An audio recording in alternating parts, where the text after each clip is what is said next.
एक दिन सास ने जानबूझकर कहा, हम सब बाजार जा रहे हैं, जब तक हम वापस आए खाना तैयार होना चाहिए।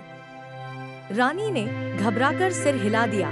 जी मम्मी जी। जैसे ही दरवाजा बंद हुआ, रानी के पैरों तले जमीन खिसक गई।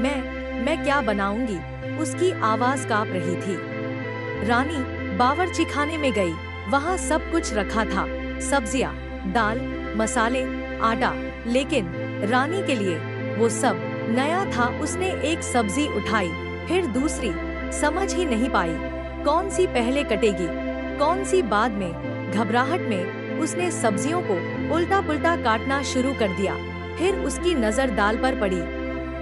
उसे लगा महल में तो ऐसे ही बनती थी। उसने एक कटोरी मम्मी जी के लिए, एक कटोरी पापा जी के लिए, फिर राज के लिए, और यूं पूरे महीने की दाल एक ही दिन में पका दी। रानी आटा गूंदने लगी, लेकिन उसे आटा गूंदना भी नहीं आता था। हाथ चिपचिपे हो गए, दिल बोझिल हो गया। वो अपनी माई को याद करके फूट फूट कर रोने लगी। तभी सास, जेठानी, ननद सब वापस आ गए थे। रसोई की हालत देखकर जरीना बेगम आग बबूला हो गई। ये क्या तबाही मचा दी है, पूरा राशन बर्बाद कर दिया। वो रानी पर चिल्लाई, महल की रानी हो, यहाँ काम करना नहीं आता? भूख से मारोगी क्या हम सबको? हर लफ्ज रानी के सीने में चाकू की तरह चुभ रहा था। शाम को जब राज घर आया तो सास ने उसके सामने भी रानी पर गुस्सा निकाला।